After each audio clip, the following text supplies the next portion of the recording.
Hello students, I hope आप सभी की प्रिपरेशन बहुत ही बढ़िया चल रही है। तो आज हम हमारी मॉडर्न हिस्ट्री की एमसीक्यू सीरीज में चलिए कंटिन्यू करते हैं। तो स्टार्ट करेंगे फर्स्ट क्वेश्चन से। जैसा कि हम देख पा रहे हैं स्क्रीन पर, with reference to the policy of subsidiary alliance, मतलब ये जो क्वेश्चन होने वाला है it is related to subsidiary alliance. तो देखिए वन बाय वन स्टेटमेंट देखते हैं कि आखिर क्या थी ये पॉलिसी। तो प्रीवियसली भी मैंने आपको कुछ चीजें बताई थी कि फर्स्ट ऑफ ऑल अगर हम बात करें इस पर्टिकुलर पॉलिसी की, तो कौन लेकर आया था इस पॉलिसी को? तो इस पॉलिसी को लेकर आया था रिचर्ड वेलेज़ली। रिचर्ड वेलेज़ली जो है वो यहाँ पर इस पॉलिसी को लेकर आए और इस पॉलिसी के अंदर हमने तीन कंडीशंस पढ़ी थी कि आखिर इस पॉलिसी के तीन सब क्लॉज या तीन इंपॉर्टेंट पॉइंट्स क्या थे। तो उसमें फर्स्ट था डिसबैंड योर ओन आर्मी, कि जो राजा है जिसके साथ इसे साइन किया जाएगा वो खुद की आर्मी नहीं रखेगा। तो पहला इंपॉर्टेंट पॉइंट इसके अंदर ये था। सेकेंडली अगर हम बात करें, so no treaty with any other European without the confirmation of Britishers, मतलब ब्रिटिशर्स की परमिशन के बिना आप किसी और के साथ कोई और ट्रीटी नहीं करेंगे। तो आप तो इसको सिंपली याद रखिए, नो ट्रीटी। एंड थर्ड अगर हम बात करें, सो नो यूरोपियन इन सर्विसेज, मतलब अदर देन ब्रिटिशर्स आप किसी अदर यूरोपियन को सर्विसेज में नहीं रखेंगे। सो हम यहाँ पर लिख देते हैं no European other than Britishers in services. So ये तीन कंडीशन इसके अंदर हुआ करती थी और इन तीन कंडीशंस के बदले में ब्रिटिशर्स आपको क्या ऑफर करने वाले हैं? तो वो लोग आपको बदले में यहाँ पर आर्मी ऑफर करने वाले थे। मतलब जिस पर्टिकुलर प्रिंस के साथ ये साइन होगा उसे बदले में यहाँ पर आर्मी ऑफर करी जाएगी from Britishers side. And secondly यहाँ पर आपके जो ब्रिटिश रेसिडेंट वगैरह हैं उन्हें भी परमानेंटली कोर्ट के अंदर अपॉइंट कर दिया जाएगा। तो फर्स्ट स्टेटमेंट देखते हैं। दोज नेटिव प्रिंसेस और rulers who would enter into the subsidiary alliance would not be free to declare war against any other power without the consent of English. ये पॉइंट तो बिल्कुल ही सही है। देखिए सब्सिडरी अलायंस आखिर हुआ क्यों था? ये जो इंडियन प्रिंसली स्टेट्स हुआ करते थे ये आपस में लड़ाई झगड़े या वॉर में इंडल्ज होते थे। तो यहाँ पर ये सिक्योरिटी ली जाती थी थ्रू दिस ट्रीटी कि आप जो है हमारी परमिशन के बिना इंटरनली कभी भी किसी पर अटैक नहीं करेंगे। तो फर्स्ट पॉइंट जो है यहाँ पर आपका क्या होता है? सही साबित होता है। नेक्स्ट देखते हैं। The doctrine of subsidiary alliance was introduced by Lord Dalhousie. ये तो बिल्कुल ही गलत है। अभी मैंने आपको बताया कि इसने साइन किया था इसे, रिचर्ड वेलेज़ली ने इसे जो है यहाँ पर इंट्रोड्यूस किया था। मतलब सेकंड स्टेटमेंट क्या हो गया आपका यहाँ पर? गलत हो गया। तो अब आंसर क्या है इसका? One only. सो हम देखेंगे आंसर है A, that is one only. Explanation यहाँ पर आप देख सकते हैं इसका। Next question. अब यहां पर हम बात करें, consider the following statement. Job Charnock establish Fort William at Calcutta. ये यहां पर ये पूछना चाह रहा है। एंड सेकंड बोल रहा है Francis Day establish the city of Calcutta. तो देखते हैं। तो जॉब चॉर्नोक का नाम जहां भी आएगा तो आपको याद रखना है कि हाँ भाई इसने कुछ चीजें तो करी है, पर क्या करी है? तो कैलकटा जो सिटी बनी है वो कैसे बनी है? तो आखिर यहाँ पर जो है तीन विलेजेस को परचेज किया गया था। तीन इंपॉर्टेंट विलेज की अगर मैं बात करूं यहाँ पर तो आप देख सकते हो कि एक जो है सुतानती नाम का विलेज हुआ करता था। लिख देती हूं मैं यहाँ पर कि जो कैलकटा है वो किन तीन विलेजेस से मिलकर बना था। तो फर्स्ट हम यहाँ पर लिख देते हैं सुतानती। नेक्स्ट मैं यहाँ पर लिखूंगी गोविंदपुर और थर्ड हम यहाँ पर लिखेंगे कैलीकटा। इन तीन पर्टिकुलर विलेजेस को जो है यहाँ पर जॉब चॉर्नोक ने परचेज किया और इन तीनों को मिलाकर एक सिटी स्टैब्लिश हुई जिसका नाम क्या था? Calcutta. And Job Charnock establish the Fort William at Calcutta. और ये बात सही है, भविष्य में आने वाले समय में यहाँ पर एक फोर्ट बनाया जाएगा ब्रिटिश किंग विलियम थर्ड के नाम पर और उसे नाम दिया जाएगा फोर्ट विलियम, जो कि कहाँ पर है? कैलकटा में। तो फर्स्ट स्टेटमेंट क्या है आपका यहाँ पर? सही है। सेकेंड देखते हैं हम, Francis Day establish the city of Calcutta. No, ये गलत है। अगर मैं बताऊं आपको फ्रांसिस डे का क्या कंट्रीब्यूशन रहा है, तो इन्होंने सिटी ऑफ कैलकटा नहीं, इन्होंने सिटी ऑफ मद्रास को बसाया था। तो सिटी ऑफ मद्रास को इन्होंने यहाँ पर बसाया और इन्होंने भी एक फोर्ट का एस्टेब्लिशमेंट किया यहाँ पर, जिसे बोला गया फोर्ट सेंट जॉर्ज। क्या बोला गया? Fort Saint George. तो सेकेंड स्टेटमेंट क्या है आपका यहाँ पर? रॉन्ग है। तो देख लेते हैं इस अकॉर्डिंग आपका आंसर क्या होने वाला है? A, that is one only. देख सकते हैं आप यहाँ पर ये तीन विलेजेस की इंफॉर्मेशन मैंने आपको जो यहाँ पर दी है। Next question. In 1720 the British government enacted the Calico Act. What is it related to? तो हमें सबसे पहले ये पता होना चाहिए कि आखिर कैलिको एक्ट जो है वो क्या हुआ करता था। अब अगर मैं आपको बताऊं कैलिको एक्ट क्या होता था, तो हमने प्रीवियस क्लासेस में भी डिस्कशन किया है कि कहीं ना कहीं ब्रिटेन और इंडिया के अंदर जो है ये सब चीजें आपस में इंटरफेरेंस के रूप में भी देखी जा रही थी। अब देखते हैं कैसे। तो ये जो पर्टिकुलर लेजिस्लेशन हुआ करता था इसे ब्रिटेन में पास किया गया था, जिसे हम किस नाम से जानते हैं, कैलिको एक्ट के नाम से जानते हैं। इसके अंदर ये होता था कि जो इंडिया के अंदर बहुत ही फाइन क्वालिटी का कॉटन मिला करता था, स्पेशली व्हाइट कलर का जो मसलिन होता था, या फिर हम बोल सकते हैं एक ब्लीच्ड कपड़ा होता था व्हाइट कलर का, उसके ऊपर जो है यहाँ पर छींट के जो डॉटेड प्रिंट्स आते हैं वो जो उसके ऊपर यहाँ पर इम्प्रिंट किए जाते थे, तो उसकी वहाँ पर बहुत ज़्यादा हाई डिमांड हो गई थी। So as a result Britishers एक एक्ट लेकर आए लेजिस्लेशन ब्रिटेन में, जिसको क्या बोला गया, कैलिको एक्ट। और इसके चलते वहाँ पर जो भी इंडिया के प्रिंटेड कॉटन टेक्सटाइल होते थे उन सभी को बैन कर दिया गया था कि इन्हें कोई भी परचेस नहीं करेगा, उसे एक ऑफेंस के रूप में यहाँ पर देखा जाता था। सो फर्स्ट देखते हैं, डिसअलाउइंग इंडियंस फ्रॉम, नो ऐसा कुछ भी नहीं है। कैलिको एक्ट अभी हमने देखा रिलेटेड टू कॉटन, तो सेकंड वाला स्टेटमेंट भी एलिमिनेट होता है।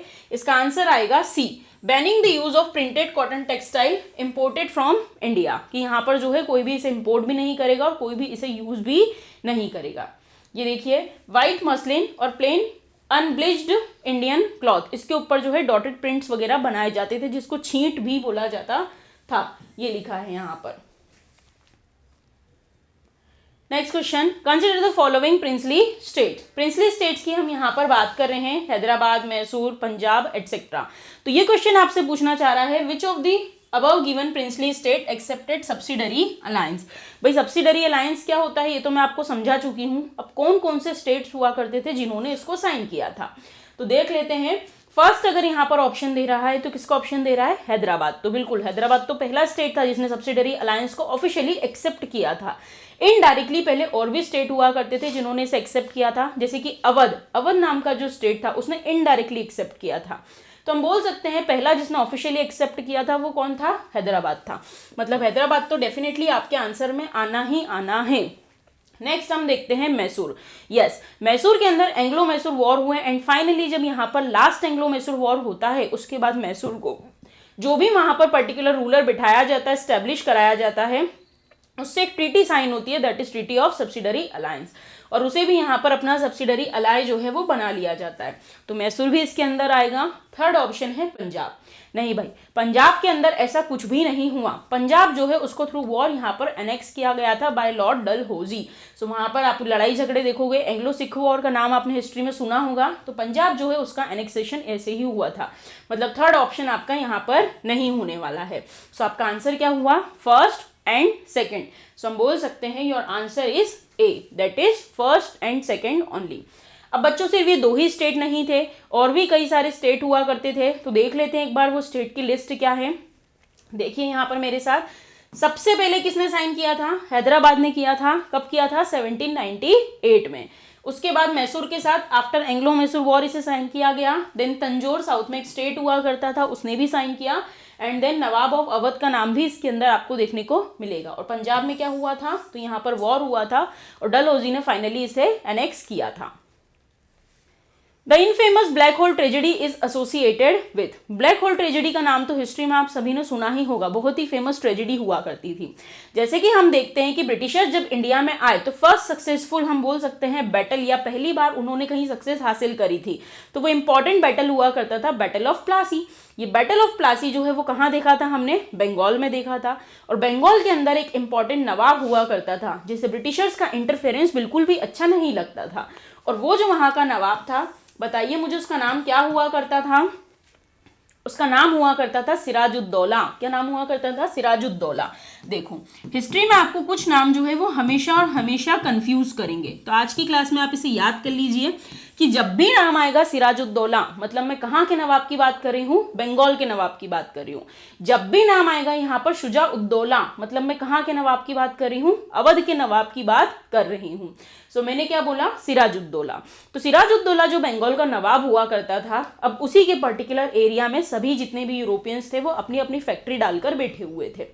अब क्या हुआ, उसने यहाँ पर कुछ ऑर्डर्स वगैरह दिए थे कि कोई भी फोर्टिफिकेशन वगैरह नहीं करेगा, और ये बात ब्रिटिशर्स को अच्छी नहीं लगी। सो उन्होंने क्या करा, यहाँ पर उसे इरिटेट करने के लिए उन्होंने यहाँ पर जो फ्रेंच की फैक्ट्री हुआ करती थी बंगाल में, उस पर अटैक कर दिया। चंद्रनगर में हुआ करती थी। अब आपने क्या करा है, नवाब के क्षेत्र में जाकर वहां पर जो फैक्ट्री है उसी के दिए हुए लोगों को, मतलब फ्रेंच को, उस पर आपने अटैक किया। मतलब इनडायरेक्टली आप यहाँ पर किस पर अटैक कर रहे हो, सिराजुद्दौला पर अटैक कर रहे हो। उसे ये बात बिल्कुल भी अच्छी नहीं लगी। उसने बोला कहाँ है ये ब्रिटिशर्स, चलिए चलते हैं उनके पास। और बंगाल में जहां पर उनकी फैक्ट्री हुआ करती थी वहां पर सिराजुद्दौला ने अटैक कर दिया। और अटैक करने के बाद वहां पर जितने भी ब्रिटिशर्स पाए गए उन सभी को एक छोटे से रूम के अंदर बंद कर दिया। एंड नेक्स्ट डे जब ओपन किया गया तो उसके अंदर कई सारे ब्रिटिशर्स की डेथ हो गई थी, जिसमें कई सारे बूढ़े बच्चे वुमेन्स वगैरह बहुत सारे लोग हुआ करते थे। और इसी इंसिडेंट्स को हम हिस्ट्री में किस नाम से जानते हैं, ब्लैक होल ट्रेजेडी के नाम से जानते हैं। ऑल्दो हमारे यहाँ के लोगों ने बाद में इस चीज़ को जस्टिफाई भी किया था कि ये सब जो है यहाँ पर एक तरीके से बदनाम करने के लिए किया गया था, ऐसा रियल में कुछ भी नहीं हुआ था। सो क्वेश्चन ने क्या पूछा था आपसे कि black hole tragedy is associated with, तो इसमें आंसर क्या लगाएंगे आप, द बैटल ऑफ प्लासी। ये देखिए इसकी डेट आपको याद रखनी है, इंपॉर्टेंट है, 20 जून 1756। और इसी का परिणाम आपको देखने को मिलेगा जब ये जो चीज़ें यहाँ पर रॉबर्ट क्लाइव के द्वारा एक्सेप्ट नहीं करी जाएगी कि ब्रिटिशर्स को मारने की हिम्मत करी है आपने।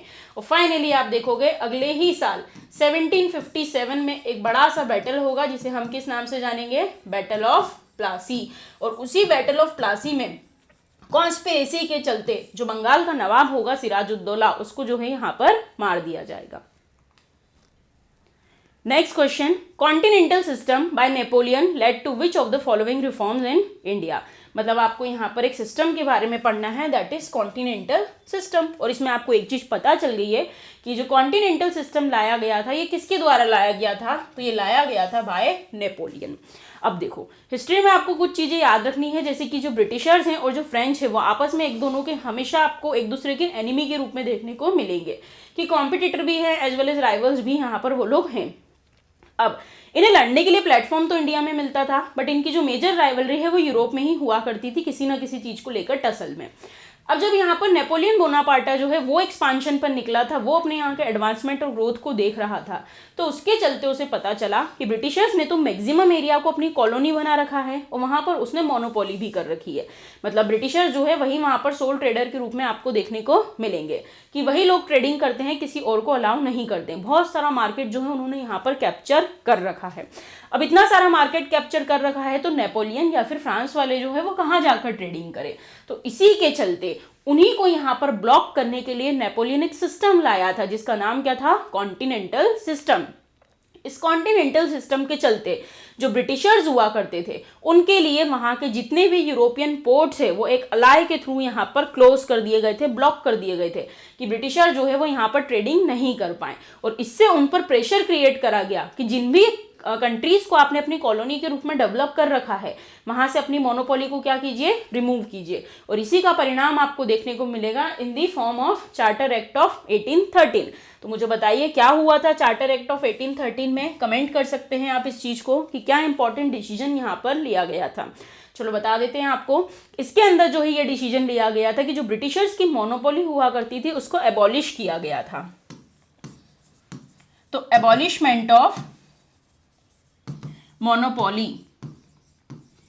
अब जो है वो यहाँ पर सिंगल सेलर के रूप में काम नहीं करेंगे, यहाँ पर और भी कंपनीज को एंट्री दी जाएगी, बट दो चीज़ों को यहाँ पर छोड़ दिया गया था। वो जो दो चीज़ थी that was T and trade with China.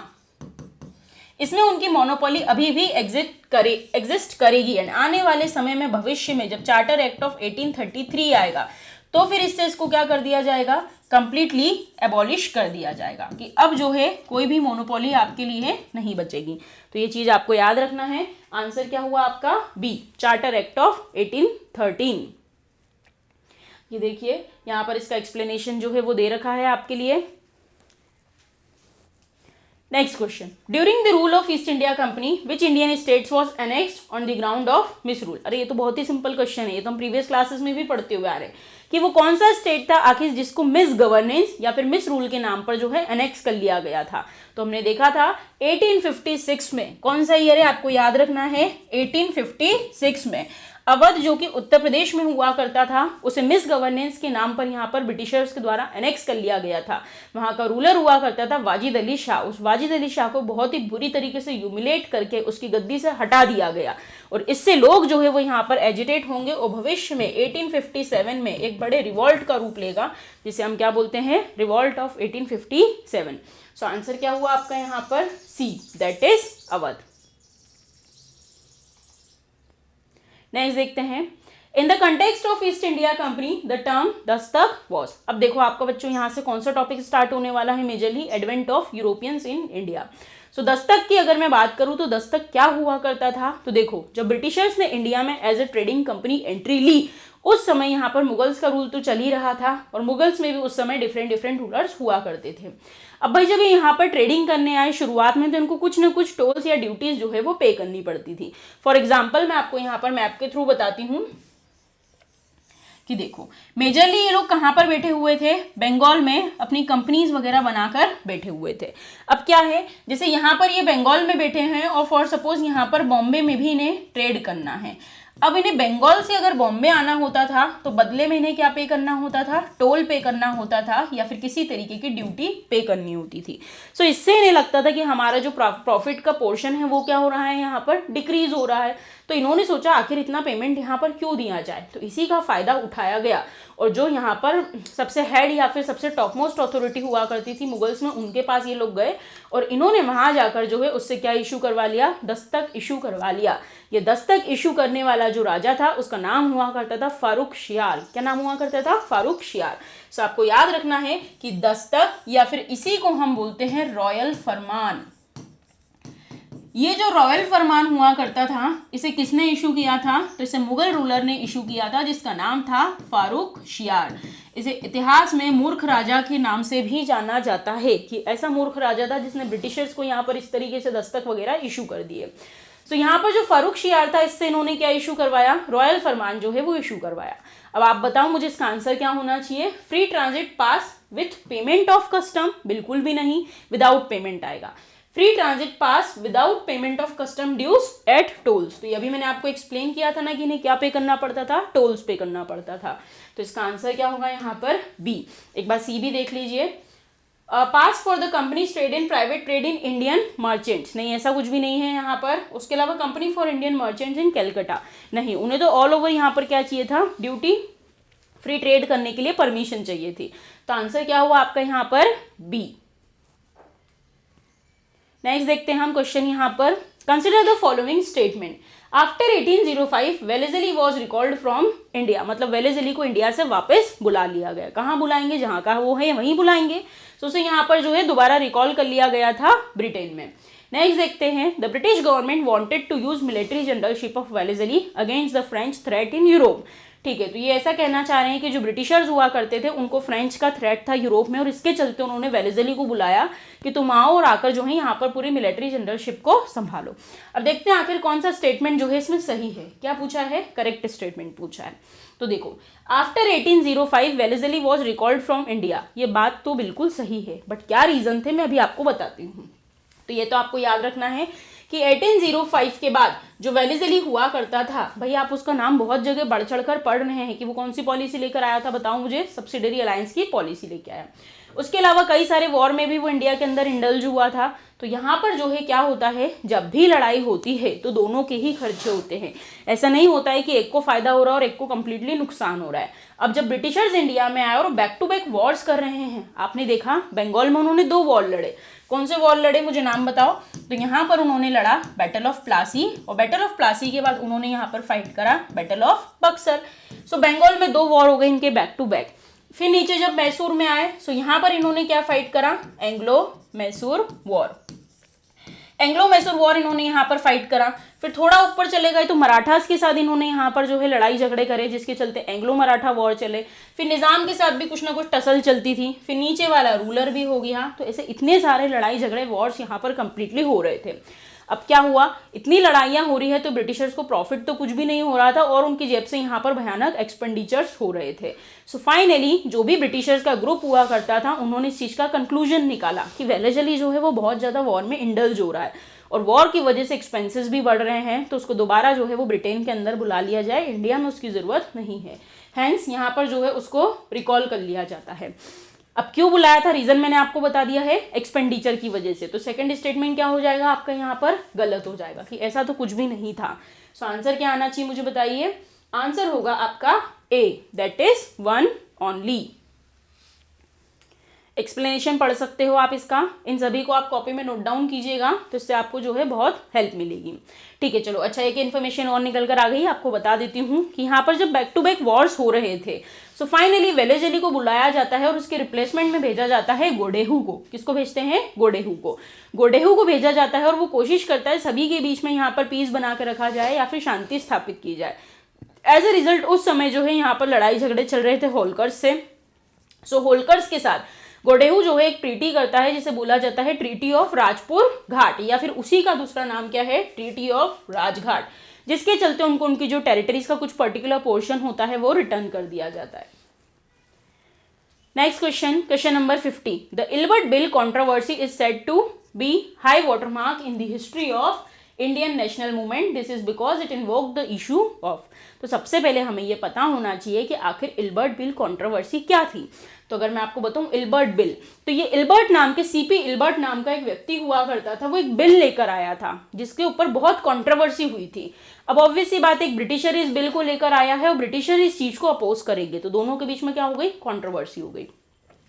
अब क्या थी ये इल्बर्ट बिल कंट्रोवर्सी, तो यहाँ पर जो है उन्होंने कुछ चीज़ों को रिमूव करने की कोशिश करी थी। जैसे कि हमारे यहाँ क्या होता था कि अगर कोई यूरोपियन है, उसने किसी तरीके का क्राइम करा है, तो उसके ऊपर डिसीजन देने वाला जज जो है वो हमेशा और हमेशा यूरोपियन ही होगा। भाई इंडियंस के साथ तो आप लोग ऐसा नहीं करते हो, अगर इंडियन ने क्राइम किया है तो जितनी गंदी सजा, जितनी बुरी सजा उसको दे सकते हो आप लोग देते हो। सो यहाँ पर क्या होता था, रेशियल डिस्क्रिमिनेशन होता था बिटवीन इंडियंस एंड यूरोपियंस। और किस चीज से रिलेटेड होता था, तो जजमेंट से रिलेटेड होता था। सो बच्चों आपको याद रखना है कि इल्बर्ट बिल कंट्रोवर्सी जो है वो यहाँ पर जजमेंट या फिर जजेस से रिलेटेड होती थी, कि अगर यूरोपियन क्राइम करेगा तो डिसीजन देने वाला भी यहाँ पर कौन होने वाले हैं, यूरोपियन जज ही होने वाले हैं, और इंडियंस करेंगे तो कोई भी उनको जो है यहाँ पर पनिशमेंट दे सकता है। इंडियन जजेस से उनके अधिकार यहाँ पर छीने जा रहे थे। अब इसके चलते क्या हुआ, बहुत सारी प्रॉब्लम्स क्रिएट हो रही थी। सो यहाँ पर ये बिल आया, ब्रिटिशर्स को ये चीज़ बिल्कुल भी अच्छी नहीं लगी, उन्होंने बहुत प्रेशराइज करा कि इस बिल को जो है यहाँ पर रिटर्न ले लिया जाए। सो हमारे क्वेश्चन ने तो हमसे यही पूछा था, तो इसका आंसर जो है फर्स्ट पॉइंट क्या है यहाँ पर, कंप्लीटली करेक्ट है। सेकेंड देख लेते हैं, security lapse on the Indian border specially north west frontier. नहीं, ऐसा कुछ भी नहीं। अभी हमें पता चलाना है किस चीज़ से रिलेटेड है, suppression of Indian media houses. नहीं, ऐसा भी कुछ नहीं है। So third point is also incorrect. So answer देखेंगे हम क्या है इसका, सिर्फ एक ही सही है, मतलब आंसर हो गया आपका A, that is one only. ठीक है, तो आपको अभी तक के क्वेश्चन सभी समझ में आए होंगे। इन सभी को आपका रिवीजन जो है, आपको इन सभी का रिवीजन बहुत ही बढ़िया तरीके से करना है। साथ ही आपके लिए एक अच्छी गुड न्यूज़ है कि परसिवरेंस आईएएस आप सभी के लिए यूपीएससी और एमपीपीएससी का नया बैच लेकर आया है, बहुत ही अफोर्डेबल प्राइस में, that is 4500 rupees only. Preparation जो होगी बच्चों आपकी इसमें प्री प्लस मेंस का इंटीग्रेटेड प्रिपरेशन होने वाला है, कंप्लीट सिलेबस कवरेज आपको इसमें मिलेगा, कोर्स की वैलिडिटी जो है वो 1 ईयर रहेगी। नो मैटर आप इस एग्जाम के लिए देना चाह रहे हो या नेक्स्ट अटेम्प्ट के लिए देना चाह रहे हो, आपके साथ हम लोग हमेशा बने रहेंगे। सो आपको वीडियो अच्छा लगा है तो चैनल को सब्सक्राइब कीजिएगा, वीडियो को लाइक कीजिएगा, एंड अच्छी क्वालिटेटिव मेंटरशिप पाने के लिए आप हमारे कोर्स को एनरोल भी कर सकते हैं। नेक्स्ट क्वेश्चन हम देख पा रहे हैं, question number 51। With reference to the Carnatic wars consider the following statement. मतलब इस क्वेश्चन को सॉल्व करने के लिए आपको सबसे पहले पता होना चाहिए कि आखिर कार्नेटिक वॉर्स जो है वो क्या हुआ करते थे। सो देखते हैं हम यहाँ पर कि कार्नेटिक वॉर्स के बारे में ये जो क्वेश्चन है ये पूछ रहा है। First Carnatic war was ended with signing the treaty of Aix la Chapelle. तो सबसे पहले बच्चों आपको कुछ बैकग्राउंड बता देती हूँ कि कार्नेटिक वॉर आखिर किन दो लोगों के बीच में हुआ था। तो कार्नेटिक वॉर जो है वो यहाँ पर हुआ था बिटवीन ब्रिटिशर्स एंड फ्रेंच। इस टॉपिक को हिस्ट्री में आप लोग एंग्लो फ्रेंच राइवलरी के नाम से भी पढ़ते हैं। किस नाम से पढ़ते हैं? एंग्लो फ्रेंच राइवलरी, कि यहाँ पर इन दोनों की जो दुश्मनी थी उसका परिणाम आपको भविष्य में देखने को मिलेगा in the form of Carnatic Wars. Carnatic Wars की अगर मैं बात करूं तो कुछ नहीं है, जो हमारा कर्नाटका वाला रीजन है वहां पर ही ये पर्टिकुलर वॉर हुए थे और उन्हें किस नाम से बुलाया गया, कार्नेटिक वॉर्स के नाम से बुलाया गया। सो देखते हैं, first Carnatic war was ended with the signing treaty of Aix la Chapelle. तो बिल्कुल सही बात है, एक्चुअल में इसमें ऐसा हुआ था कि ब्रिटिशर्स और फ्रेंच के बीच में टसल हुई थी, जिसके चलते पहले ब्रिटिशर्स ने यहाँ पर फ्रेंच को प्रवोक किया। कैसे प्रवोक किया कि उन्होंने उनकी यहाँ पर जो शिप आ रही थी उसको रोक लिया और उसे सीज कर लिया। अब ये चीज जो है वो फ्रेंच को अच्छी लगेगी क्या, नहीं लगेगी। और फ्रेंच की तरफ से यहाँ पर लीड कर रहे थे डुप्ले। डुप्ले को जब ये बात पता चली तो उसे गुस्सा आया और उसने देखा कि ब्रिटिशर्स का सेटलमेंट आखिर कहाँ पर है, किस रीजन में वो लोग रहते हैं। तो उन्हें पता चलता है कि जो ब्रिटिशर्स हैं ये अपना सेटअप कहाँ पे बनाकर बैठे हुए हैं, मद्रास में। एज ए रिजल्ट डुप्ले जो है उसे गुस्सा आता है और वो मद्रास में इनका जो फोर्ट होता है उस फोर्ट को कंप्लीटली सीज कर लेता है और जितने भी ब्रिटिशर्स वहां पर होते हैं उन सभी को प्रिजनर बना लेता है। दोनों के बीच में लड़ाई समझ में आई आपको? यस। अब क्या होता है, ये दोनों ने लड़ाई आखिर करी क्यों थी? तो इन्हें प्लेटफॉर्म मिला था बच्चों इंडिया में, बट इनकी एक्चुअल लड़ाई कहीं और की थी। बोलते हैं ना हमारे मन में गुस्सा कहीं और का भरा होता है और निकलता किसी और फॉर्म में। तो यस, यूरोप में चल रहा था उस समय Austrian war of succession. Austrian war of succession के चलते इन दोनों की आपसी टसल चल रही थी और इन्हें लड़ने का प्लेटफॉर्म कहाँ मिला, इंडिया में, जिसके चलते इन लोगों ने यहाँ पर ये सब हरकतें करी। फाइनली ये वॉर जो है यहाँ पर एंड होता है और एक ट्रीटी कराई जाती है जिसका नाम दिया जाता है एक्स्ला-चैपेल की ट्रीटी। पीस ट्रीटी जो है इसको यहाँ पर बनाया जाता है, जिसके चलते फ्रेंच को बोला जाता है डुप्ले को कि जो मद्रास की जगह है यहाँ पर जहाँ पर ब्रिटिशर्स का सेटलमेंट है उसको आप कंप्लीटली जो है रिलीज करो और वो किसको दे दो, वापस से ब्रिटिशर्स को दे दो। सो फर्स्ट पॉइंट आपका यहाँ पर क्या हुआ, सही हुआ। सेकंड देखते हैं, during second Carnatic war the French recalled duplex. क्या बोल रहा है ये, during second Carnatic war the French recalled duplex. बिल्कुल हम बोल सकते हैं सेकंड कार्नेटिक वॉर के समय में ऐसा बोला जाता है कि जो ब्रिटिशर्स होते थे उन्होंने फ्रेंच गवर्नमेंट को कुछ यहाँ पे ब्राइब किया था, जिसके चलते जो डुप्लेक्स है इन लोगों को दिक्कत दे रहा था उसको दोबारा जो है वहां पर बुला लिया गया और बदले में उसके बदले यहाँ पर आएगा लेली। कौन आएगा, लेली, काउंट डे लेली उसका नाम यहाँ पर हुआ करता था। एंड भविष्य में जब थर्ड यहाँ पर कार्नेटिक वॉर आपको देखने को मिलेगा, सो यहाँ पर कौन कंटिन्यू करेंगे, तो फ्रेंच की तरफ से कौन कंटिन्यू करने वाला है बताइए, लेली। किसकी तरफ से होगा, फ्रेंच की तरफ से, वर्सेस ब्रिटिशर्स की तरफ से यहाँ पर जो लीड करेगा उसका नाम होगा आयरे कुट, सर आयरे कुट। सो सेकंड ऑप्शन भी क्या हुआ बच्चों आपका यहाँ पर सही हुआ। और क्वेश्चन ने आपसे पूछा ही था which of the following statement are correct, मतलब पहला और दूसरा दोनों ही सही है। तो आंसर क्या लगाएंगे आप, सी, बोथ 1 and 2। देखो यहाँ पर आप पढ़ सकते हो ट्रीटी वगैरह क्या रीजंस थे क्या रीजन नहीं थे, ये सब मैंने आपको बता दिया है।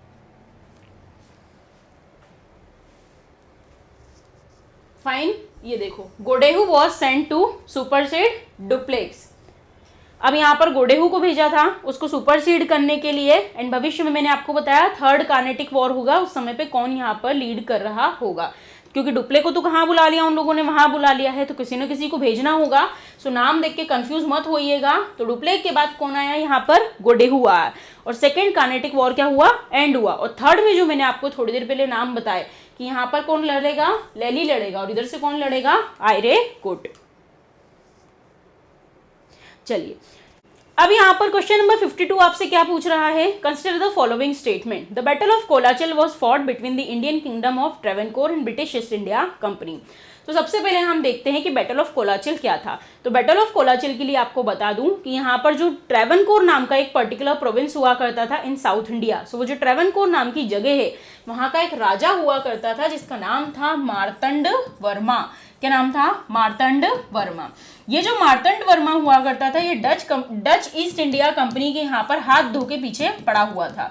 सो डच ईस्ट इंडिया कंपनी और ट्रेवेनकोर के रूलर के बीच में जो है ये पर्टिकुलर बैटल हुआ था जिसका नाम क्या था, बैटल ऑफ कोलाचिल, जिसमें जो पर्टिकुलर किंग है इसने डच ईस्ट इंडिया कंपनी को हरा दिया था और फाइनली वो लोग यहाँ से चले गए थे। सो पहला स्टेटमेंट आपका यहाँ पर क्या हुआ, गलत। क्यों, क्योंकि इन्होंने क्या बोला, ब्रिटिश ईस्ट इंडिया कंपनी। क्या होना था यहाँ पर, Dutch east India company. Next ये पूछ रहे हैं Serampore mission press was establish by Dutch missionaries. नहीं, ऐसा नहीं है। सेरामपुर मिशन प्रेस की अगर मैं बात करूं तो ये पर्टिकुलर मिशन प्रेस जो है ये ब्रिटिशर्स के द्वारा ही स्टैब्लिश करी गई थी। ब्रिटिशर्स की ही कुछ मिशनरीज यहाँ पर हुआ करती थी और 2-3 लोगों के नाम यहाँ पर आएंगे, तो डच मिशनरीज के द्वारा तो बिल्कुल भी नहीं है। तो सेकेंड स्टेटमेंट भी क्या है आपका यहाँ पर गलत है। और इन्होंने क्या बोला है, which of the following statement are correct, तो दोनों ही करेक्ट नहीं है। सो हम आंसर क्या लगाएंगे, डी, नीदर 1 नॉर 2। ये देखिए आप देख सकते हैं किसने स्टैब्लिश किया था उसे, William Carey, William Ward and British Baptist missionaries ने। Question number 53, consider the following statement. First Anglo Sikh war was fought between the British and Ranjit Singh. Second बोल रहा है by the treaty of Amritsar Ranjit Singh promise not to expand east of Sutlej and Lord Dalhousie annex the whole of Punjab to the British empire after the second Anglo Sikh war. थोड़ा सा आपको background बता देती हूँ कि ये जो है यहाँ पर पर्टिकुलर पंजाब रीजन की बात कर रही है और पंजाब के अंदर उस समय जो रूल कर रहे थे उनका नाम क्या था, रंजीत सिंह। रंजीत सिंह जो वहाँ के मोस्ट फेमस रूलर हुआ करते थे, तो यहाँ पर जो है उन्होंने किसी भी तरीके के ब्रिटिशर्स के साथ वॉर में इंडल्ज नहीं हुआ है। पहली चीज आप लोग दिमाग में ये बिठाइए। क्या हुआ, इन लोगों के बीच में जो भी कॉन्फ्लिक्ट चल रहा था तो रंजीत सिंह ने यहाँ पर बहुत ही डिप्लोमेटिकली अपनी स्किल्स को यूज करा और उन्होंने डिसाइड किया कि हमें जो है इन सब लफड़ों में नहीं पड़ना है। As a result Ranjit Singh ने यहाँ पर ब्रिटिशर्स के साथ एक ट्रीटी साइन करी। उस ट्रीटी को नाम दिया गया ट्रीटी ऑफ अमृतसर।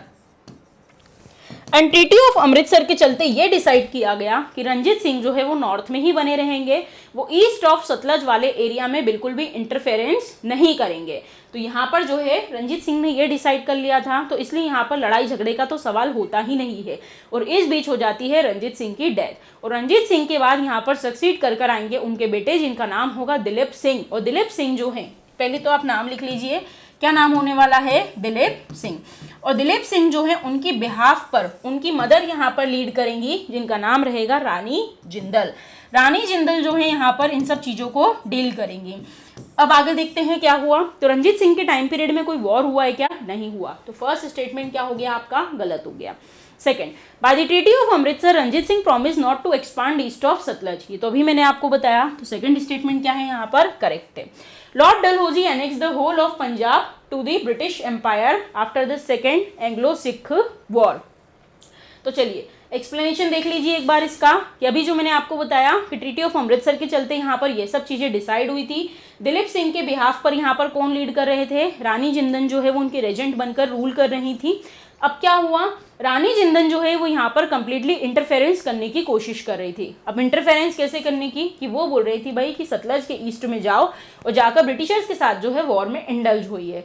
फाइनली अब जब आर्मी को ऑर्डर दिए गए हैं तो आर्मी तो जाएगी ही। और रानी जिंदन के कहने पर जब यहाँ पर दोनों के कन्फ्रंटेशन होते हैं, और हिस्ट्री में इसी को आप किस नाम से पढ़ते हो, first Anglo Sikh war.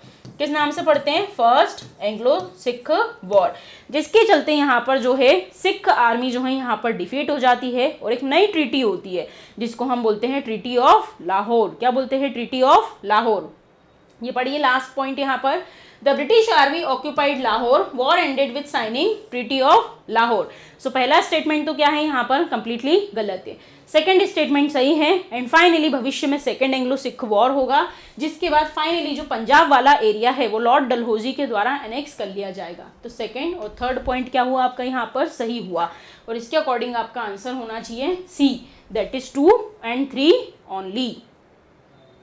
Next question. With reference to the British policy towards princely state, consider the following statement. Under the policy of ring of fence.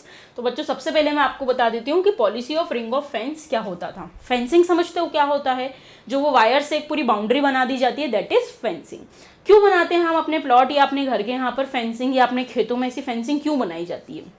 I hope आप सभी को पता होगा, प्रोटेक्शन के लिए बनाई जाती है कि कल को कोई और आकर यहाँ पर जो है लड़ाई झगड़ा ना करे और हम जो है खुद को सेफगार्ड कर सके। सो ब्रिटिशर्स ने ये पर्टिकुलर पॉलिसी डिजाइन करी थी in order to safeguard themselves. अब उन्होंने क्या किया, तो उन्होंने यहाँ पर टारगेट किया कि जैसे कि हमारा जो मेजर सेंटर है वो कहाँ पर है भाई, बंगाल में। बंगाल में ये लोग बहुत अच्छे से रच बस गए थे। अब क्या होता है कि बंगाल को अगर इन्हें सेफगार्ड करना है तो उसके बगल में अगर आपको कोई स्टेट दिख रहा है तो इनको देखा कि इसके पास में कौन दिखता है हमें, अवध। तो क्यों ना अवध के राजा को मतलब एक बफर जोन क्रिएट करना है कि यहाँ सेव करना है और नॉर्थ से इनको अटैक का डर है। तो दोनों के बीच में जो बफर का काम कर रहा है, यहाँ पर हम क्या कर लेते हैं, पॉलिसी ऑफ रिंग फेंस, कि यहाँ पर जो है अगर कल को भविष्य में अटैक हुआ तो सबसे पहले कौन मारा जाना चाहिए, अवध का राजा, और ब्रिटिशर्स खुद को क्या कर लेंगे, सेव कर लेंगे। सो बिल्कुल मैंने आपको बताया कि यहाँ पर जो है इन्होंने बंगाल की सिक्योरिटी को सेफगार्ड करने के लिए अवध के साथ एक तरीके की डिफेंसिव ट्रीटी करी थी, जिसको क्या बोला गया, पॉलिसी ऑफ रिंग फेंस। तो फर्स्ट ऑप्शन आपका क्या है यहाँ पर, करेक्ट है। तो ये तो एक एग्जाम्पल था अवध, ऐसे और भी कई सारे स्टेट्स थे जिनके साथ इस तरीके की पॉलिसी यहाँ पर की जाती थी। प्रिंसली स्टेट्स और ब्रिटिशर्स के बीच में हमेशा कुछ ना कुछ टसल चलती रहती थी, तो इन सब चीज़ों को प्रॉपरली इन्वेस्टिगेट करने के लिए एक कमीशन सेटअप किया गया था 1927 में, जिसका नाम था बटलर कमीशन या बटलर कमेटी। और इसका काम ही था, it was set up to examine the nature of relationship between princely states and British government. Hence आपका सेकेंड स्टेटमेंट भी क्या है यहाँ पर, ट्रू है। तो इन्होंने करेक्ट स्टेटमेंट ही पूछे हैं, तो आंसर क्या हुआ आपका, सी, दैट इज बोथ 1 and 2। ये रहा इसका एक्सप्लेनेशन। ऐसे कई सारे बफर जोन जो है यहाँ पर ब्रिटिशर्स के द्वारा क्रिएट करे गए थे। Next question number 55, which of the following factors were influence the growth of modern nationalism. क्या हो रहा था भाई, इंडिया के अंदर जो है अब सभी को सब चीज़ें समझ में आने लग गई थी, तो हमारे यहाँ जो है राइज ऑफ नेशनलिज्म हो रहा था। राइज ऑफ नेशनलिज्म के पीछे कोई एक पर्टिकुलर कारण नहीं था। देखो, जब कोई आपको टॉर्चर करता है और आप उसके अगेंस्ट में आवाज़ उठाते हैं, तो सबसे पहला कारण तो हुआ कि वो सब रीज़न जिसके कारण आप टॉर्चर हो रहे थे। बट सिर्फ ये एक चीज़ नहीं होती है, होता है कभी कभी कोई बाहर से आया और आपको कुछ समझा के गया कि देखो तुम्हें आगे बढ़ना चाहिए, आवाज़ उठानी चाहिए, एटसेट्रा एटसेट्रा। तो कई सारे एक्सटर्नल फैक्टर्स भी होते हैं जो आपको डायरेक्टली और इनडायरेक्टली क्या करते हैं, मोटिवेट करते हैं। अब इंडिया के अंदर जब ये सब चीज़ें चल रही थी, उस समय पैरेलली वर्ल्ड में भी कुछ ना कुछ चल रहा था, जिसमें मोस्ट इंपॉर्टेंट रोल अगर कोई प्ले कर रहा था, so that was French revolution. भाई यहाँ पर फ्रांसीसी क्रांति या फिर फ्रेंच रिवॉल्यूशन चल रहा था, जिसमें नए नए आइडियाज़ यहाँ पर दिए जा रहे थे, लिबर्टी, इक्वलिटी, फ्रेटर्निटी एटसेट्रा। तो हमारे यहाँ के जो लीडर्स थे वो उन सब चीज़ों को भी पढ़ते थे और कहीं ना कहीं उनसे भी इंस्पायर होते थे। अब उनसे जब यहाँ पर ये लोग इंस्पायर होते थे, तो वो एक बहुत बड़ा फैक्टर था हमारे यहाँ पर ग्रोथ ऑफ मॉडर्न नेशनलिज्म में। तो पहला पॉइंट तो बिल्कुल करेक्ट है।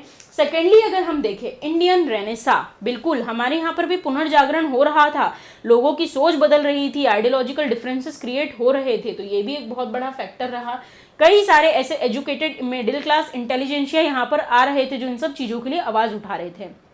Third, offshoot of modernisation initiated by British in India. बिल्कुल ब्रिटिशर्स हमारे यहाँ जो मॉडर्नाइजेशन लेकर आ रहे थे, आज लोगों को एजुकेट कर रहे थे, नई नई चीज़ें आइडियाज सिखा रहे थे, वेस्टर्न थॉट्स पढ़ना सिखा रहे थे, तो ये भी कहीं ना कहीं ऑफशूट का काम करेगा। सो थर्ड स्टेटमेंट भी आपका यहाँ पर सही है। Strong reaction to the British imperialist policies in India, ये तो मैंने आपको थोड़ी देर पहले ही बताया कि जिस वजह से हम टॉर्चर हो रहे हैं तो उसके प्रति कोई ना कोई रिएक्शन तो निकलेगा। तो फोर्थ भी आपका यहाँ पर सही हुआ। Which of the following statement given above are correct. तो पहला, दूसरा, तीसरा और चौथा चारों ही करेक्ट है। तो आंसर क्या मार्क करेंगे आप, D, that is 1, 2 and 3, 4 only. Next, consider the following statement. On 20th May 1498, Portuguese sailor named Vasco da Gama arrived at Calicut. ये तो बच्चे को पता है कि सबसे पहले अगर यूरोपियन कंपनीज में कोई इंडिया में आया था तो वो कौन आया था, यहाँ पर पोर्चुगीज आए थे, सॉरी पोर्चुगीज सबसे पहले यहाँ पर आए। एंड पोर्चुगीज में भी सबसे पहले यहाँ पर कौन आया था, वास्को डी गामा। वो कहाँ आकर अराइव हुआ था, वो यहाँ पर तो कैलिकट में आकर अराइव हुआ था। अच्छा, क्या रीज़न था कि इन लोगों को इंडिया आने की ज़रूरत पड़ गई? तो देखो, पहले भी इंडिया और यूरोप के बीच में नॉर्मली ट्रेड चलता रहता था, बट दिक्कत कहाँ खड़ी हो गई, जब दोनों के बीच में जो कॉन्स्टेंटिनोपल वाला एरिया था, वहाँ के रूलर ने मना कर दिया कि अब अगर इंडिया और यूरोप को ट्रेड करना है तो वाया टर्की ही आपको जो है यहाँ पर करना होगा। और प्राइस भी कौन डिसाइड करेगा, टर्की डिसाइड करेगा। अब क्या हुआ, इससे यूरोपियंस के लिए बहुत बड़ी समस्या खड़ी हो गई कि भाई अगर वो लोग यहाँ पर प्राइस डिसाइड करेंगे तो हमारा तो नुकसान हो जाएगा। सो वहाँ पर अनाउंसमेंट होती है कि जो भी इंडिया जाने का नया रास्ता खोज लेता है उसे किसी तरीके का अवार्ड या रिवॉर्ड जो है वो दिया जाएगा। और इसी के चलते अलग अलग लोग जो है वो इंडिया आने की डिस्कवरी करने लगते हैं। और सबसे पहले उसमें कौन आता है? पोर्चुगीज। और पोर्चुगीज में भी यहाँ पर जो ट्रेवलर आया था उसका नाम क्या था? Vasco da Gama. सो पहला जो पॉइंट है वो आपको देखने को मिलेगा यहाँ पर कि सबसे पहले जो है वो कौन आया था? वास्को डिगामा आया था। कहाँ पर आया था? कैलिकट में आया था। नेक्स्ट हम देखते हैं, Alfonso de Albuquerque captured the Goa from the sultan of Golconda. अभी देखो आपको ऐसे समझाती हूँ मैं, पोर्चुगीज यहाँ पर आ गए, क्या करने आए हैं? ट्रेड करने आए। बट सिर्फ ट्रेड नहीं करना है, उनको जो है चीज़ों पर कब्जा भी करना है। तो उसके चलते यहाँ पर डिफरेंट गवर्नर्स को इंडिया में सेंड करा जा रहा था, जिसके चलते पोर्चुगीज में जो सबसे पहला गवर्नर यहाँ पर आया था उसका नाम था एल्मेडा। क्या नाम था? एल्मेडा। आप लोगों ने वो मूवी देखी है कुछ कुछ होता है, उसमें जॉनी लीवर जो है वो पोर्चुगल का झंडा लेके घूमता रहता है और उसका नाम क्या रहता है? बताइए। उसका नाम रहता है एल्मेडा। So that was the first Portuguese governor in India. वो यहाँ पर आया। फिर उसके बाद सेकंड पोर्चुगीज गवर्नर जो इंडिया में आया था उसमें आपको यहाँ पर कुछ नाम देखने को मिलेंगे। लाइक आप देखोगे यहाँ पर, एक तो इसका पूरा नाम क्या है? Francisco de एल्मेडा। सेकंड फिर आप यहाँ पर अल्फांसो डी अल्बुकर्क वगैरह देखोगे। सो अल्फांसो डी अल्बुकर्क जो है उसने भी कुछ काम किया, तो उसने एक पॉलिसी इंट्रोड्यूस करी थी जिसका नाम था पॉलिसी ऑफ इम्पेरियलिज्म या इम्पेरियलिस्ट पॉलिसी, जिसके चलते वो अलग अलग एरिया का एनेक्सेशन कर रहा था। एंड ये बात बिल्कुल सही है कि उसने गोवा को कैप्चर कर लिया था, बट आगे वाला स्टेटमेंट गलत है। उसने सुल्तान ऑफ गोलकोंडा से नहीं इसको कैप्चर किया था, उसने इसे किससे कैप्चर किया था? From the sultan of Bijapur. So आप बोल सकते हैं कि Alfonso de Albuquerque captured Goa from the sultan of Bijapur. Golconda यहाँ पर गलत है। तो सेकंड स्टेटमेंट क्या है आपका? यहाँ पर गलत है और फर्स्ट सही है। तो आंसर क्या लगाएंगे आप यहाँ पर? A, that is one only. Next देखते हैं, consider the following statement, the Dutch establish their first factory at the Surat. देखो इसके लिए मैं आपको सबसे पहले बता देती हूँ कि देखिए जब ब्रिटिशर्स आए तो उन्होंने अपनी पहली फैक्ट्री कहाँ पर ओपन करी? सूरत में ओपन करी। फिर आप फ्रेंच वगैरह में भी सिमिलर पैटर्न देखोगे। अब क्या हुआ, जब इतने सारे लोग यहाँ पर आ रहे थे, सब चीज़ें चल रही थी, तो डच को एक चीज़ समझ में आई कि हमें किसी के साथ वॉर में इंडल्ज नहीं होना है। सो हम जो है वेस्टर्न कोस्ट को छोड़ ही देते हैं, हम कहाँ मूव करते हैं? Towards eastern coast. और इसमें भी उनका सबसे स्पेशल और टारगेटेड एरिया कौन सा हुआ? आंध्र प्रदेश। तो डच जो है उन्होंने अपनी पहली फैक्ट्री जो है वो आंध्र प्रदेश में ओपन करी थी, और आंध्र प्रदेश में ओपन करी थी मसूलीपट्टनम में। कहाँ पर ओपन करी थी? मसूलीपट्टनम में। फिर आने वाले समय में आप देखोगे पुलिकट हो गया, भीमलीपट्टनम हो गया, एटसेट्रा, वहाँ वो अपने सेंटर्स ओपन करते चलेंगे। सो पहला स्टेटमेंट तो आपका यहाँ पर कंप्लीटली गलत है कि ऐसा कुछ भी नहीं हुआ था। नेक्स्ट देखते हैं हम, sultan of Bahmani issued the golden farman to the English company in the 1632। नहीं भाई, ये स्टेटमेंट जो है ये भी आपका यहाँ पर क्या है? गलत है। वो सुल्तान ऑफ बहमनी नहीं था जिसने गोल्डन फरमान जो है यहाँ पर इशू किया था। तो सबसे पहले तो आपका आंसर यहाँ पर क्या हो गया? D, that is neither one neither two. अब देख लेते हैं ऐसा क्यों हुआ। तो देखो आपको बता देती हूँ कि डच ने अपनी पहली फैक्ट्री कहाँ ओपन करी? यहाँ पर मसूलीपट्टनम में। तो एक बार देख लीजिए कि नॉट ओनली मसूलीपट्टनम, आने वाले समय में पुलिकट हो गया, फिर सूरत में भी रहेगी, भीमलीपट्टनम या फिर चिंसुरा, अलग अलग जगह पर इनके सेंटर जो है वो इशू होंगे। उसके बाद आने वाले समय में आप यहाँ पर देखोगे कि जो सुल्तान ऑफ गोलकोंडा हुआ करता था, उस गोलकोंडा के सुल्तान ने यहाँ पर क्या इशू करा था? गोल्डन फरमान जो है वो इशू करा था। एंड इस गोल्डन फरमान के चलते उसने इंग्लिश ईस्ट इंडिया कंपनी जो हुआ करती थी उसको गोलकोंडा के अंदर ट्रेड करने की परमिशन दी थी, बट फ्री में नहीं दी थी। उसने बोला था आप बदले में मुझे 500 पेगोडा जो है वो पर ईयर पे करते रहना और आपको ट्रेडिंग की परमिशन यहाँ पर मिल जाएगी। सो ये एक्सप्लेनेशन आप यहाँ पर देख सकते हैं कि एक ड्यूटी फिक्स करी गई थी, that was of 500 pagodas per year. Next question, Who among the following European power were the last to come to India as a trader before Indian independence? तो देखो इसके लिए बच्चों आपको सबसे पहले जो है यहाँ पर सीक्वेंस याद होना चाहिए advent of Europeans in India का। तो चलो एक बार आपको सबसे पहले मैं वही बता देती हूँ कि हम अच्छा वन बाय वन डील करते हैं। अगर मैं बात करूँ पोर्चुगीज की, तो पोर्चुगीज क्या थे? First to arrive in India. सबसे पहले यहाँ पर जो है पोर्चुगीज ही आए थे। और एक चीज नोट डाउन कर लीजिए कि सबसे आखिरी में जाने वाले भी पोर्चुगीज ही थे। सबसे पहले कौन आया? पोर्चुगीज, और सबसे आखिरी में कौन गया? पोर्चुगीज। नेक्स्ट ऑप्शन पे मूव करते हैं, फ्रेंच। फ्रेंच के बारे में आपको क्या याद रखना है, तो फ्रेंच की अगर मैं बात करूं तो सबसे लास्ट में आने वाले यूरोपियंस अगर इंडिया में कोई थे तो वो कौन थे, फ्रेंच। तो आप इसको लिख सकते हो last to arrive in India. फिर क्या है, इंग्लिश या फिर मैं यहाँ पर ब्रिटिशर्स भी बोल सकती हूँ। सो आपको कुछ सीक्वेंस यहाँ पर याद रखना है बच्चों कि अगर मैं बात करूँ यहाँ पर पोर्चुगीज की तो वो सबसे पहले आए, पोर्चुगीज के बाद आपको यहाँ पर याद रखना है ब्रिटिशर्स का, देन आपको यहाँ पर याद रखना है डच का, देन यहाँ पर आपको याद रखना है डेनिश का, देन आपको यहाँ पर याद रखना है फ्रेंच का। तो ये जो पर्टिकुलर सीक्वेंस है वो यहाँ पर इनका रहेगा। सॉरी, इसमें एक करेक्शन है कि डच जो है उनको पहले कर लीजिएगा एंड ब्रिटिशर्स को उसके नीचे कर लीजिएगा। ठीक है, तो यहाँ पर इन्होंने क्या पूछा है आपसे, were the last to come to India, तो कौन थे वो जो लास्ट में आए थे, तो अभी मैंने आपको बताया सबसे लास्ट में आने वाले यहाँ पर कौन थे, फ्रेंच हुआ करते थे। तो इसका आंसर क्या हो गया आपका सी। और सीक्वेंस आपको याद रखना है, पहले नंबर पे कौन है, पोर्चुगीज, दूसरे नंबर पे कौन है, डच, थर्ड पे कौन है यहाँ पर, ब्रिटिशर्स, फोर्थ पे कौन है, डेनिश, और फिफ्थ पे कौन होने वाले हैं, फ्रेंच। फाइन, यहाँ तक चीजें आपको क्लियर हो पाई। Next question, which European company first started the strategy of using its well equipped army to intervene in the mutual quarrel of Indian state. Question को ध्यान से पढ़िए, क्या बोला, mutual quarrels of Indian states, मतलब जो इंडियन स्टेट्स के राजा महाराजा हैं जो आपस में लड़ाई झगड़े करते रहते हैं, इनके खिलाफ एक स्ट्रेटेजी बनाई जाएगी। जिस स्ट्रेटेजी में प्लान किया जाता है कि यहाँ पर हमें क्या रखना होगा, वेल इक्विप्ड आर्मी रखनी होगी to intervene in their mutual quarrel, मतलब दो लोग अगर लड़ रहे हैं तो हम हमेशा आर्मी के साथ तैयार रहो कि उनके बीच में हमें कूदना है और एक को साइड में लेना है और एक के खिलाफ यहाँ पर लड़ाई करनी है। तो आप बोलोगे ये तो सभी ने किया, बट इसकी शुरुआत किसी न किसी ने तो करी होगी। तो आपको याद रखना है इसकी शुरुआत की गई थी बाय फ्रेंच। ये उन्हीं का आइडिया था कि इन लोगों के आपसी लड़ाई झगड़े में अपनी आर्मी लेकर कूदो, एक का साइड लो और दूसरे का जो है यहाँ पर उसके खिलाफ लड़ना है और अपना फायदा देखना है। नेक्स्ट क्वेश्चन हम देखते हैं, consider the following statement. Following statement की अगर मैं बात करूं यहाँ पर तो देखिए अब इसमें क्या है, तो पहला स्टेटमेंट बोल रहा है Francisco de एल्मेडा captured Goa from the ruler of Bijapur. एल्मेडा भाई जो है वो पहला रूलर था। एल्मेडा आपको मैंने अभी बोला, याद रखना है कि जो एल्मेडा हुआ करता था उसने एक पॉलिसी इंट्रोड्यूस करी थी, that was the policy of blue water policy. देखो जब ये गवर्नर बनकर इंडिया में आया, पोर्चुगीज गवर्नर बनकर पहली बार, तो इसको भी शौक चला कि मैं भी कुछ अलग करूं, तो इसके चलते इसने पॉलिसी डिजाइन करी जिसको नाम क्या दिया गया, ब्लू वाटर पॉलिसी। क्या मतलब है ब्लू वाटर, तो आप देख सकते हो कि जो इंडियन पेनिनसुला है ये तीनों साइड से किससे घिरा हुआ है, वाटर से, और वाटर जो है उसका कलर कैसा होता है, ब्लू। तो इन लोगों का टारगेट हुआ करता था कि ये जो पर्टिकुलर ओशियनिक एरिया है इसको हमें क्या करना है, ज़्यादा से ज़्यादा कैप्चर करना है और यहाँ पर अपने ज़्यादा से ज़्यादा सेटलमेंट जो है वो बनाने हैं।